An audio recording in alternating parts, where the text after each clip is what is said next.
Envie d'un aller-retour à Londres sans quitter Liège? Aujourd'hui, je vous emmène dans un restaurant où on ne vient pas que pour manger, on vient pour vivre une expérience immersive. Nous sommes au Thème, dans une impasse rue Hors-Château, et le thème change tous les 2 ans. Ici, je vais vous emmener dans le Londres victorien, à la rencontre du créateur et de son chef, pour lui poser ces 3 questions.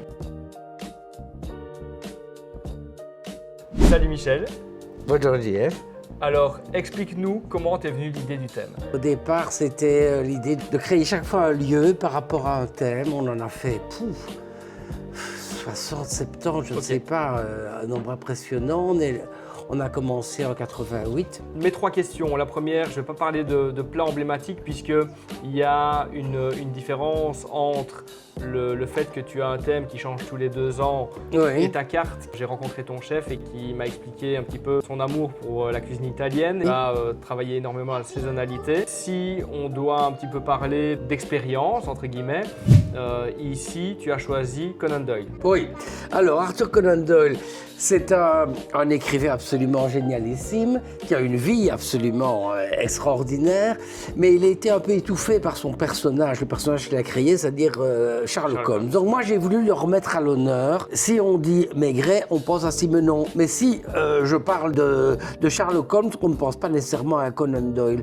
Et Conan Doyle, il a eu des rapports très ambigus avec le personnage qu'il a créé, d'ailleurs qu'il a fait mourir. Il n'a pas écrit que ça, il a écrit aussi Le Monde Perdu qui a donné naissance à Jurassic Park, à King Kong.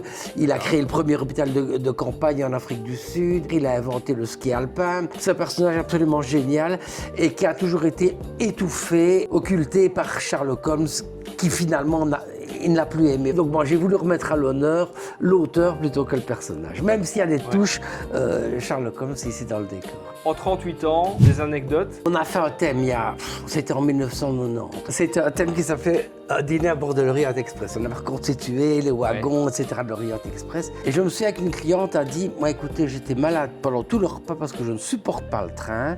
Et je me suis retrouvé dans un train avec les bruits du train, etc.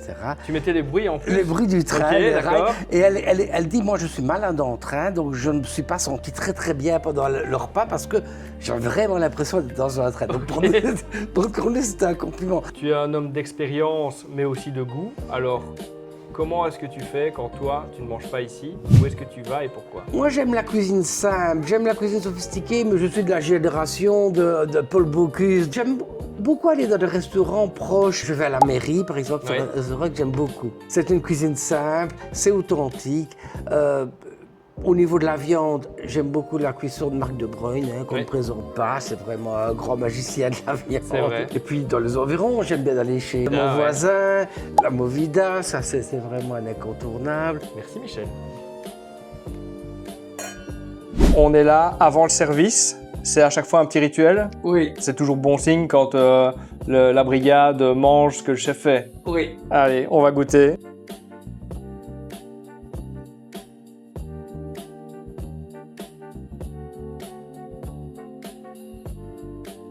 Au goût du JF, c'est validé. On se retrouve à table.